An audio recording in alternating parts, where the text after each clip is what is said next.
میں گاڑی کچھ دیر کے لیے یہاں روکنا چاہ رہا ہوں، سالار نے سڑک کے کنارے بنے ہوئے ایک سستے قسم کے ہوٹل اور سروس اسٹیشن کو دیکھتے ہوئے کہا۔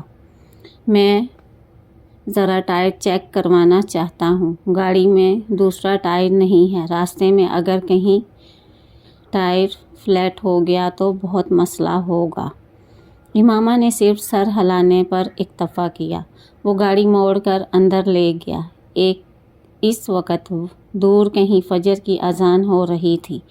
ہوٹل میں کام کرنے والے 2-4 لوگوں کے علاوہ وہاں اور کوئی نہیں تھا۔ اسے گاڑی اندر لاتے دیکھ کر ایک آدمی باہر نکل آیا۔ شاید وہ گاڑی کی آواز سن کر آیا تھا۔ سالار گاڑی کا دروازہ کھول کر نیچے اتر گیا۔ وہ کچھ دیر سیٹ کی پشت سے سر ٹکائے آنکھیں بند کیے بیٹھی رہی۔ اذان کی آواز کچھ زیادہ بلند ہو گئی تھی۔ امامہ نے آنکھیں کھول دیں۔ کار کا دروازہ کھول کر وہ باہر نکل آئی۔ دروازہ کھلنے کی آواز پر سالار نے گردن موڑ کر اسے دیکھا تھا۔ یہاں کتنی دیر رکنا ہے؟ وہ سالار سے پوچھ رہی تھی۔ 10-15 منٹ۔ میں انجن بھی ایک دفعہ چیک کروانا چاہتا ہوں۔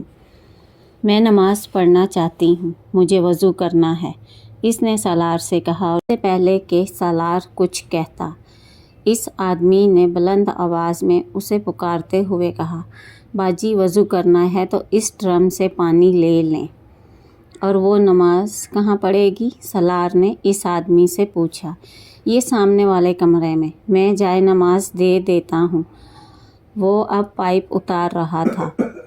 پہلے جائے نماز دے دیں، پھر انجن آ کر چیک کرنا، اس آدمی نے اس کمرے کی طرف جاتے ہوئے کہا۔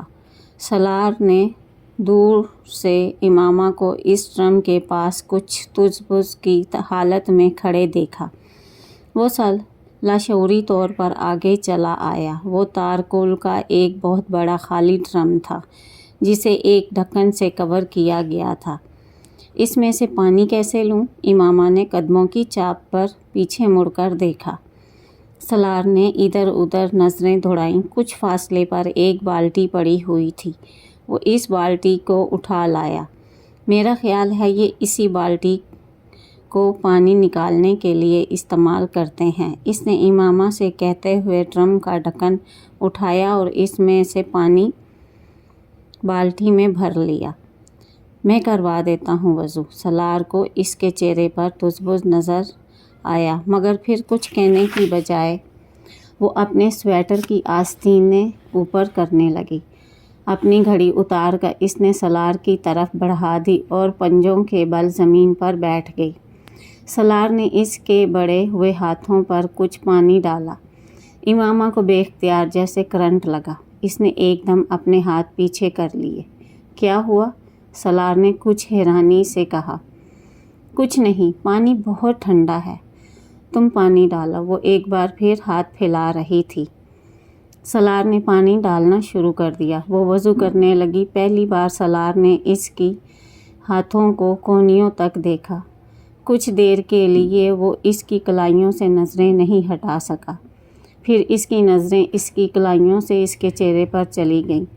وہ اپنی چادر کو ہٹائے بغیر بڑی احتیاط کے ساتھ سر، کانوں اور گردن کا مسح کر رہی تھی، اور سالار کی نظریں اس کے ہاتھوں کی حرکتوں کے ساتھ ساتھ سفر کر رہی تھیں۔ اس کی گردن میں موجود سونے کی چین اور اس میں لٹکنے والے موتی کو بھی اس نے پہلی بار دریافت کیا تھا۔ سالار نے اسے جتنی بار دیکھا تھا اسی طرح کی چادر میں دیکھا تھا۔ چادر کا رنگ مختلف ہوتا، مگر وہ ہمیشہ اسے ایک ہی انداز میں لپٹے ہوتی۔ وہ کبھی اس کے خد و خال پر غور نہیں کر سکا۔ پاؤں پر پانی میں خود ڈال لیتی ہوں۔ اس نے کھڑے ہوتے ہوئے سالار کے ہاتھ سے اس بالٹی کو پکڑ لیا جو تقریباً خالی ہونے والی تھی۔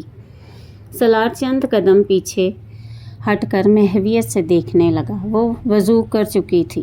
سالار کی محویت ختم ہوئی۔ اس نے گھڑی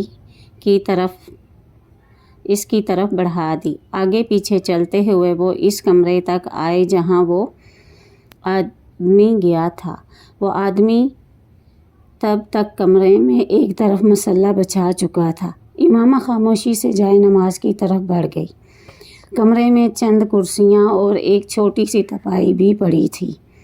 سالار فوری طور پر اس کمرے کا مصرف نہیں سمجھ سکا۔ پھر وہ اس بڑی کھڑکی نما کاؤنٹر کی طرف بڑھ گیا۔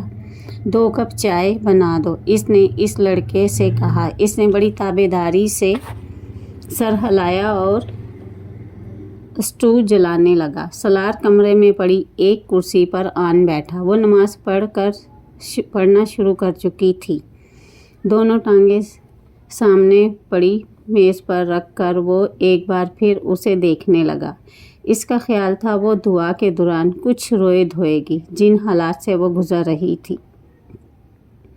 یہ ایک لازمی امر تھا، مگر اسے خاصی مایوسی ہوئی۔ وہ ہاتھ اٹھائے، آنکھیں بند کیے کچھ دیر دعا مانگتی رہی اور پھر چہرے پر ہاتھ پھیرتے ہوئے اٹھ کھڑی ہوئی۔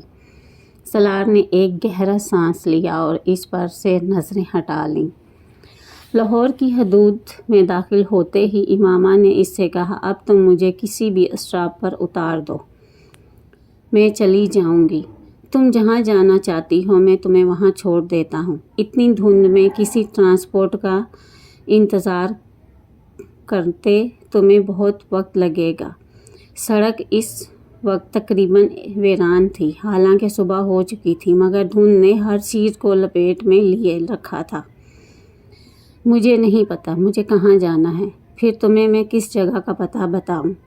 ابھی تو شاید میں ہاسٹل جاؤں اور پھر وہاں۔ سالار نے اس کی بات کاٹ دی۔ تو پھر میں تمہیں ہاسٹل چھوڑ دیتا ہوں۔ کچھ فاصلہ اس طرح خاموشی سے طے ہوا۔ پھر ہاسٹل سے کچھ فاصلے پر امامہ نے اس سے کہا، بس تم یہاں گاڑی روک دو، میں یہاں سے خود چلی جاؤں گی۔ میں تمہارے ساتھ ہاسٹل نہیں جانا چاہتی۔ سالار نے سڑک کے کنارے گاڑی روک دی۔ پچھلے کچھ ہفتوں میں تم نے میری بہت مدد کی ہے، میں اس کے لیے تمہارا شکریہ ادا کرنا چاہتی ہوں۔ تم میری مدد نہ کرتے تو آج میں یہاں نہ ہوتی۔ وہ ایک لمحے کے لیے رکی۔ تمہارا موبائل ابھی میرے پاس ہے، مگر مجھے ابھی اس کی ضرورت ہے۔ میں کچھ عرصے بعد اسے واپس بھجوا دوں گی۔ اس کی ضرورت نہیں، تم اسے رکھ سکتی ہو۔